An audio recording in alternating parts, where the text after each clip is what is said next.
Bonsoir à tous, good evening everybody.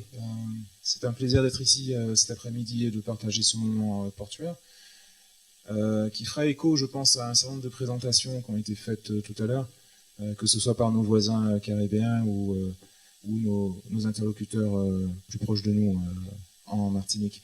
Donc effectivement, nous avions convenu d'être trois ports, les trois ports français en Outre-mer, le port de Guadeloupe, le port de Martinique et celui de Guyane. Donc on est deux. Je vais parler un peu au nom de la Martinique et de la Guadeloupe, puisque les deux ports se ressemblent beaucoup, ont des modèles économiques qui sont très proches et ont une stratégie coordonnée. Donc, ce qui nous permet en fait d'avancer de façon assez claire sur ces sujets. Le port de Guyane a des atouts propres, et donc Rémi Louis pourra les mettre en valeur. Et je pense que vers la fin de la présentation, on va se retrouver. Donc effectivement, les trois ports, Martinique, Guadeloupe et Guyane, sont des grands ports maritimes. Ce sont donc des ports d'intérêt stratégique, au même titre que la douzaine de ports qui sont en métropole, donc au même titre que Nantes, Marseille, Le Havre. Donc ce sont des ports de très fort intérêt. Regroupés, ils pèsent lourd. Nous pesons 7,5 millions de tonnes. Donc c'est un trafic qui est loin d'être anodin. Nous jouons dans la cour des grands, nous traitons 400 000 EVP chaque année et environ 600 000 passagers. Donc ce n'est pas rien. Nous avons un poids conséquent dans notre zone et nous avons un poids important dans le trafic international. Nous bénéficions d'une qualité de desserte absolument exceptionnelle. C'est-à-dire que ces trois ports sont desservis par des lignes régulières, hebdomadaires, depuis de nombreuses années. Ce qui fait que les industriels et les consommateurs bénéficient d'une qualité de dessert qui est très forte. C'est un point caractéristique de ces trois ports. Nous le partageons, nous faisons partie d'un marché unique antillais. Néanmoins, nous sommes isolés de nos voisins caribéens, nous sommes très isolés. Le trafic, les échanges avec nos voisins pèsent très peu. C'est tout à fait insignificant, c'est moins de 1%. L'un des interlocuteurs l'a dit ce matin, c'est presque ridicule et très clairement, ça doit changer. Nous sommes clairement sur un marché domestique, ce sont des ports d'import-export, et sur des cycles longs, c'est-à-dire que le temps de renouvellement des navires est très long, on est sur des trafics très établis, très réguliers. Voilà un peu les caractéristiques communes de ces trois ports. Et je dirais, Dieu merci, nous sommes dans un environnement qui est en train de changer et de changer de façon presque brutale, et en tout cas qui est en train de nous surprendre. Nous sommes dans une zone caraïbe, nous avons la chance d'être dans une zone caraïbe qui bouge, et donc qui va nous faire bouger. On entend l'extension, l'ouverture du canal de Panama, bien évidemment, mais aussi des évolutions très fortes du trafic maritime international, qui font que les tailles de navires évoluent de façon très vite. Habituellement sur les îles Guadeloupe, Martinique, on évolue de taille de navire tous les 10 ans. Et là, en quelques années, il y a des évolutions quasiment de 50%, sans que personne ne s'en rende compte. Depuis le mois de janvier, les tailles de navires ici ont évolué de près de 30%, et ça a été fait sans grande publicité, ça passe presque inaperçu, et je dirais, on est presque dans du business as usual, et d'ici la fin de l'année, ça va encore augmenter. C'est pour vous donner une idée de l'accélération qui est en train de se produire et de ces changements auxquels nous devons prendre part. Des changements qui sont induits par des évolutions du trafic international, mais aussi et surtout par cette zone caraïbe qui est en train littéralement de bouillir. Donc nos ports sont, on va dire, contraints, incités à évoluer. Nous sommes incités à nous réinventer. Et nous partageons ça avec la quasi-totalité des ports de la Caraïbe. Mais nous avons nos particularités propres, nous avons des atouts. Et donc nous sommes incités à nous moderniser, nous sommes incités à investir, à approfondir les chenaux d'accès, à allonger les quais, à créer des terre-pleins et à développer des zones d'arrière-port, des zones d'activité économique, comme l'a rappelé le professeur Pinock ce matin. Mais nous craignons, évidemment, nous sommes très vigilants et nous craignons l'obsolescence de ces moyens. Nous sommes très vigilants à ce que ces moyens soient adaptés aux besoins, aux attentes de nos clients, de façon à ce que nos investissements qui sont sur des durées de 20 ou 30 ans soient rentables et servent les besoins qui ont été exprimés. Donc très clairement, nous avons trois enjeux stratégiques majeurs que nous partageons. Le premier est de sécuriser et de développer ce que nous avons de plus fort, de plus précieux, qui est cette desserte, cette qualité de desserte qui est absolument exceptionnelle et que nous devons protéger. Qualité de desserte avec l'Europe que nous pouvons protéger en fait en offrant des capacités d'accès à des navires qui soient plus grands, plus propres, plus sûrs, plus économiques, de façon à ce que nos clients les plus importants, nos 80% de nos clients qui sont le marché domestique, soient servis de façon correcte, avec des coûts maîtrisés et dans des conditions absolument correctes. C'est ça l'essentiel de la stratégie, c'est la moelle épinière, hein, la colonne dorsale. Il s'agit de garantir les transit times, de garantir les qualités de desserte, la régularité, la fiabilité des ports. Le deuxième, bien évidemment, c'est de s'ouvrir sur la Caraïbe. Nous sommes dans un environnement changeant, donc toutes les opportunités doivent être saisies pour s'ouvrir sur cette zone, pour développer des connexions avec nos voisins caribéens et pour promouvoir tous les transports entre les îles. Le troisième enjeu, et c'est peut-être le plus important, c'est, comme l'a rappelé M. Pinnock ce matin, c'est d'arriver à architecturer, à développer, à aménager des zones d'activité économique, parce que tous ces transports servent surtout et avant tout à développer de l'activité, de l'emploi et de la valeur ajoutée. Donc les ports gagnants seront ceux qui auront réussi dans leur arrière-port à développer ces zones économiques. Et on voit bien que dans les conférences, demain tout au moins, il y aura une série d'interventions sur ces fameuses zones d'arrière-port, sur ces fameuses zones franches, qui sont les véritables ferments du développement économique. Ces trois enjeux sont complémentaires, ils sont intrinsèquement liés. C'est-à-dire qu'il y aura des navires plus grands s'il y a des marchés à servir. Les marchés vont se développer s'ils peuvent exporter. Donc tout ça est lié. On peut développer ces zones économiques à partir du moment où les ports existent, où ils offrent des capacités d'accueil. Et nos clients amateurs le voient bien, ils se dirigent vers les ports qui répondent à leurs besoins. Donc tout le jeu des trois ports français est bien de s'adapter durablement et de comprendre cette économie de façon à servir au mieux les intérêts de nos clients. Alors, lorsqu'on va un peu plus dans le détail, hein, on va prendre le cas du trafic container, je pense que c'est le plus important. Je rappelle que le trafic des trois ports, hein, cumulé de l'ordre de, donc je disais 7,5 millions de tonnes, donc c'est quasiment 7 millions de tonnes pour Guadeloupe et Martinique, et on est autour de 420 000 EVP, donc c'est très significatif. 80% du trafic de marchandises, 80-85% passe par les terminaux containers, donc c'est là que tout se joue. Et donc, nous sommes engagés, Guyane, Guadeloupe, Martinique, dans une série de travaux, de réflexions quant à la modernisation de ces terminaux.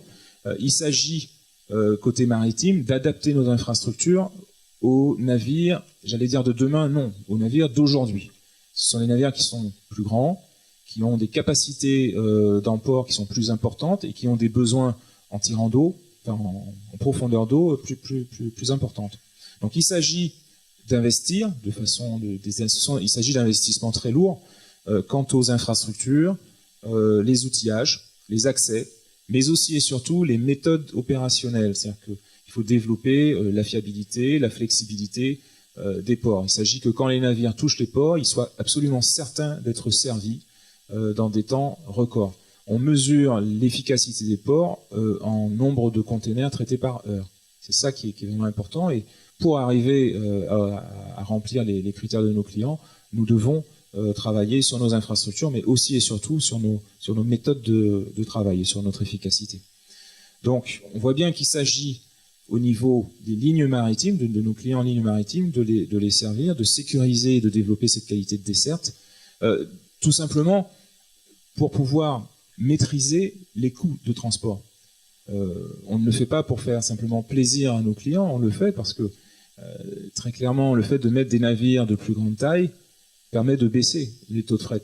On a bien vu ce matin qu'on divisait par deux quasiment les taux de fret lorsqu'on passait de navires de 4000 EVP à des navires de 10 000 EVP.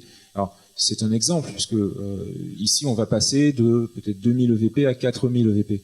Mais le taux de fret, les coûts de fret vont baisser.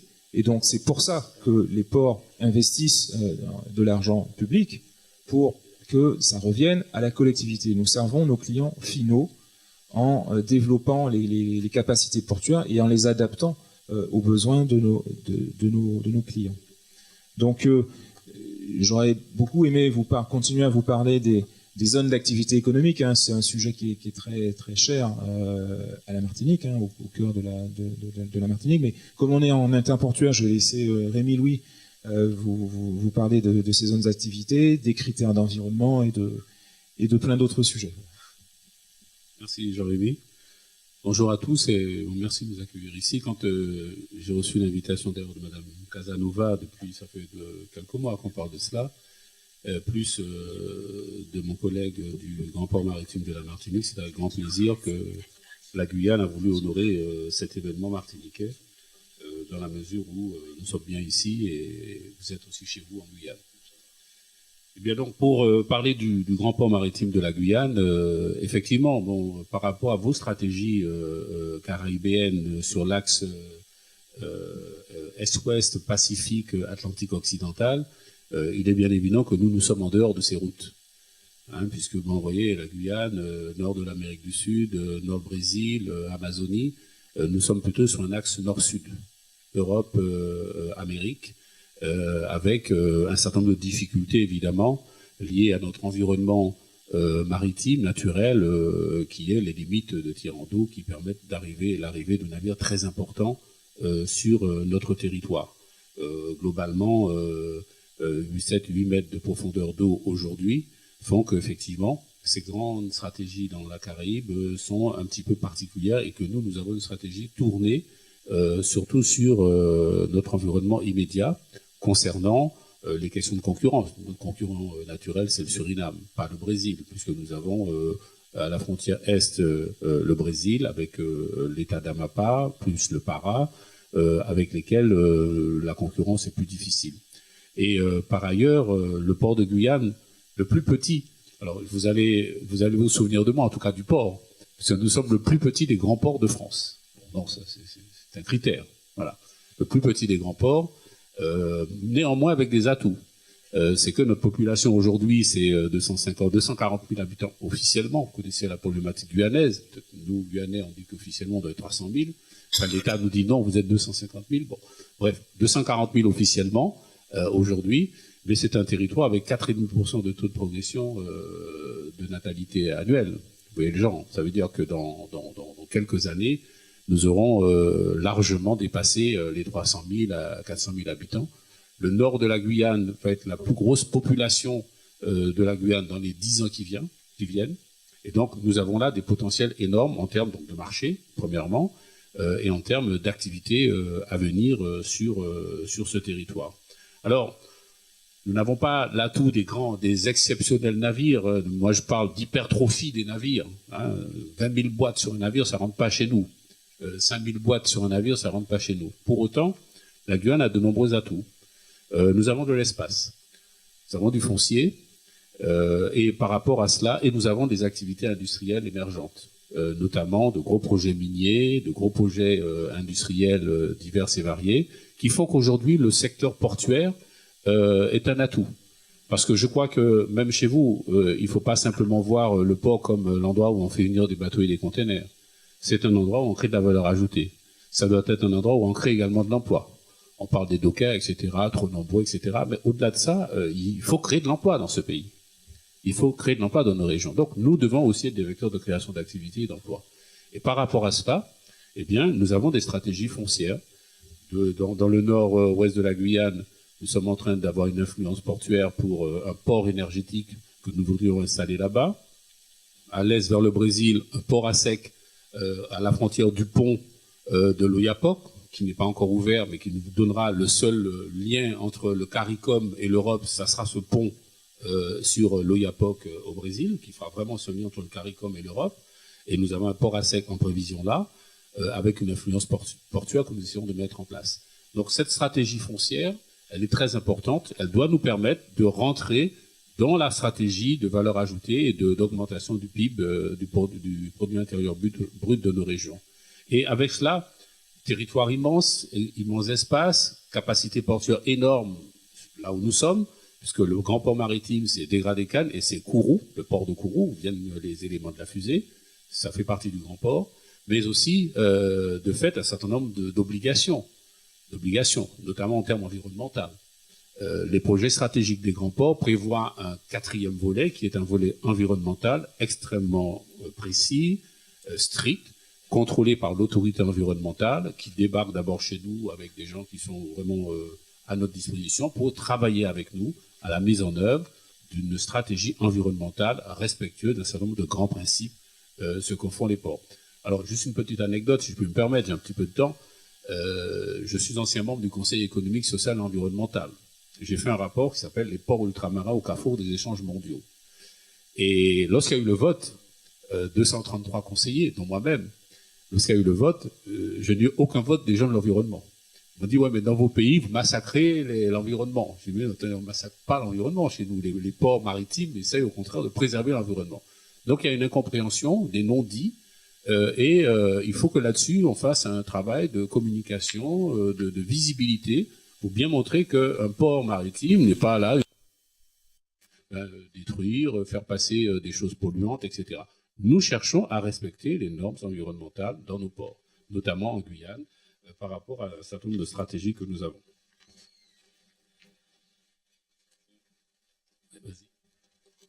En matière environnementale, je me permets, ici à la Martinique, on fait mieux que ça.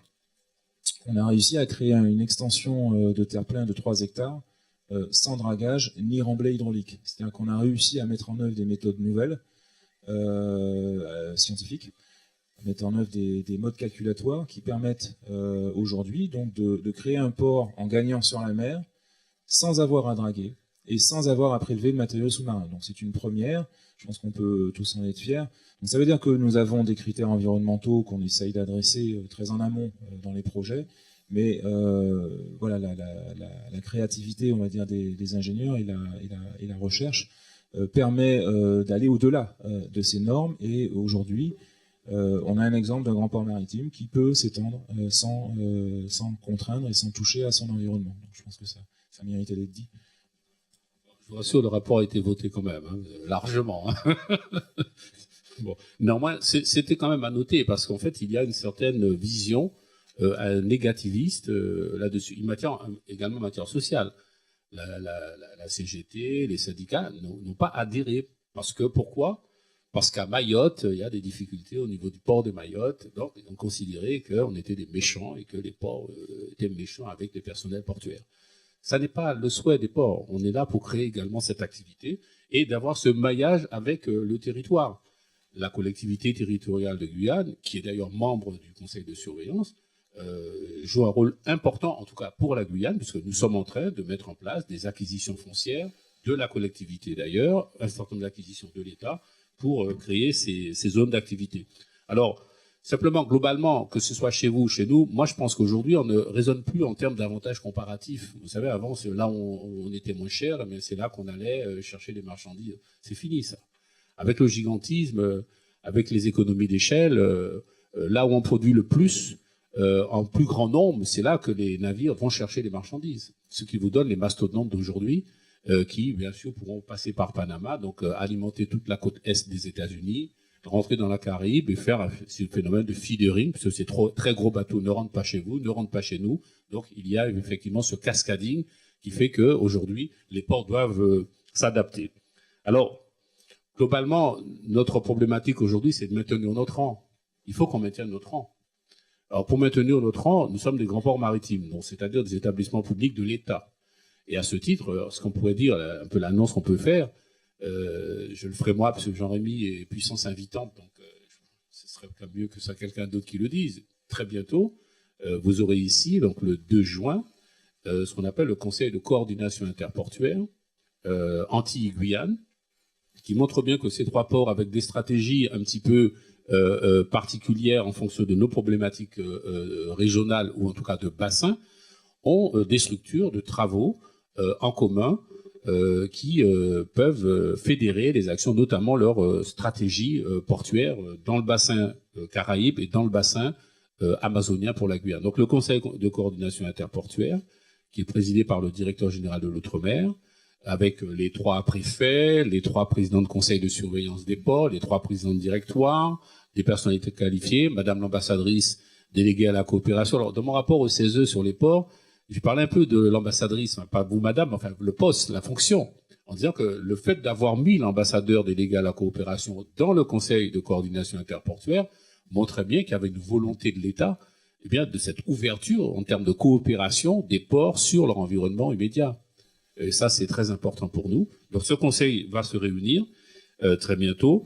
Notre autre stratégie de maintenir les lignes directes. Il n'est pas question pour nous que nos marchandises soient abandonnées sur un endroit quelconque de la Caraïbe ou de l'Amérique et qu'on aille les chercher et qu'on ait ce qu'on a connu il y a 30 ans en Guyane. Je le répète à qui veut l'entendre. Pour les plus anciens, sachez qu'on recevait les joujoux de Noël qui passaient par la Martinique, on les recevait au mois de janvier. Voilà, parce que bon, il suffisait qu'il y ait un problème, les bateaux n'arrivaient pas. Donc ça, c'est fini. On a nos lignes directes, Europe-Guyane, en passant par Port-of-Spain. C'est le même navire qu'il y a chez nous. Et ça doit être maintenu. Comme la Martinique et la Guadeloupe veulent maintenir leurs lignes directes, c'est normal. Vous exportez des produits frais, vous exportez des produits agroalimentaires. Vous ne pouvez pas vous permettre d'avoir des feedering, des ruptures de charge dans des ports divers et variés pour exporter ces produits de première nécessité, en tout cas ces produits phares qui sont produits dans vos régions. Et puis on a parlé du cabotage, en tout cas le cabotage. Mais c'est un vrai problème, la question du cabotage. Et moi j'appelle à ce qu'il y ait une vraie étude de fond, comme on a su le faire pour l'aérien, qui a pu donner un certain nombre de résultats, que ce soit chez vous en Guyane, une vraie stratégie en termes de cabotage régional entre vos territoires et la Guyane, afin qu'on puisse sortir de cette espèce d'isolement. Un exemple pour les spécialistes, les commerciaux, les gens du shipping ici ou du transit. Un jeune Guyanais installé au Brésil avait l'habitude du port de Santos de faire venir ces quelques petits containers mensuels en Guyane de produits du Brésil. Donc il passait régulièrement donc Santos, en bas du Brésil, on remonte à Kingston, déchargé. De Kingston, le bateau arrive à Port-of-Spain et est chargé sur le navire de ligne directe de la Guyane qui sort de métropole pour arriver en Guyane.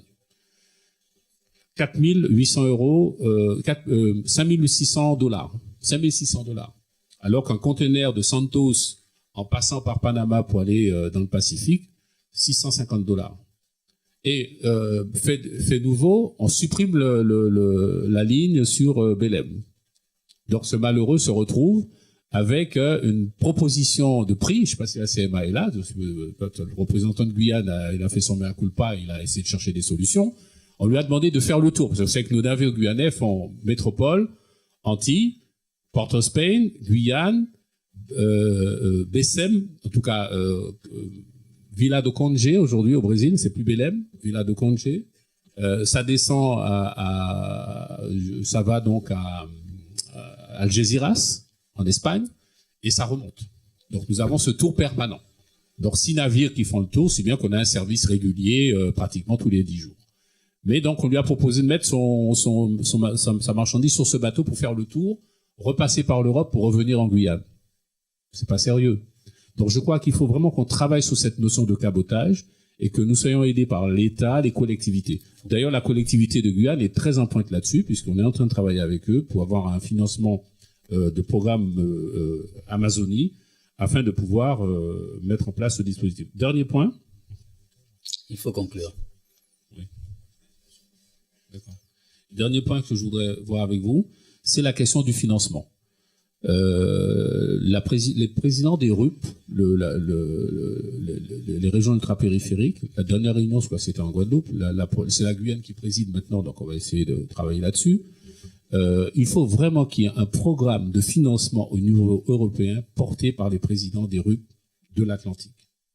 Et d'une manière générale par l'ensemble des présidents des RUP. Parce que la Réunion est également concernée, Saint-Martin, je me trompe pas, est concerné, et Mayotte également est concerné, puisque tous ces territoires-là sont des RUP aujourd'hui. Il faut qu'il y ait des systèmes de financement en dehors du plan Juncker qui touche des financements colossaux qui ne sont pas forcément les nôtres, mais les financements d'investissement, de modernisation de nos installations sont suffisamment importants par rapport à nos populations et à nos besoins, si bien qu'il faut vraiment qu'il y ait un travail pour avoir ces financements au niveau européen dans le cadre de vrais plans, aériens d'ailleurs, en matière aéroportuaire qu'en matière portuaire, pour accompagner nos différentes régions dans leur stratégie d'investissement par rapport au gigantisme qui arrive. Dernier point, vous savez, quand un armateur vient vous voir, vous avez des bateaux qui ont des longueurs de 170 mètres qui rentrent chez vous. Quand il vient vous voir, il vous dit, bon, écoutez, à partir de maintenant, les navires que je peux envoyer chez vous, ils font 200 mètres de long. Vous dites, mais moi, je suis incapable d'accueillir ça. Ah ben, débrouillez-vous. Si vous pouvez pas, je vous décharge vos marchandises quelque part, là, dans la Caraïbe, et puis vous irez les chercher là sur des plus petits navires. Qu'est-ce que vous faites? Vous voulez maintenir la ligne directe. Vous voulez maintenir le service. Parce qu'en finalité, qu'est-ce que nous cherchons, nous tous? Bien, c'est que la population ait dans les rayons des magasins un produit qui soit le moins cher possible. C'est ça la finalité, c'est que d'amener la marchandise, de desservir les populations, de créer de l'activité et que le produit soit le moins cher possible dans les rayons du magasin. Au-delà des autres charges qu'on peut imaginer. Parce qu'on parle d'OECS, de coopération, de choses comme ça. Enfin, les barrières tarifaires, la première que nous avons, c'est l'octroi de mer. Donc, voilà, bon, je sais que ça, c'est un souci. Mais en tout état de cause, il faut absolument que nous puissions être sur ces volets-là. Donc, on a mis en place... Monsieur Budoc, il faut terminer. Des observateurs des prix. Oui, merci, je termine. Je pourrais parler 10 heures. Oui, c'est ce que je crains. Voilà. Et comme nous avons déjà dépassé beaucoup le temps, donc voilà. il faut vraiment Voilà conclure. un peu la situation. Merci. Merci.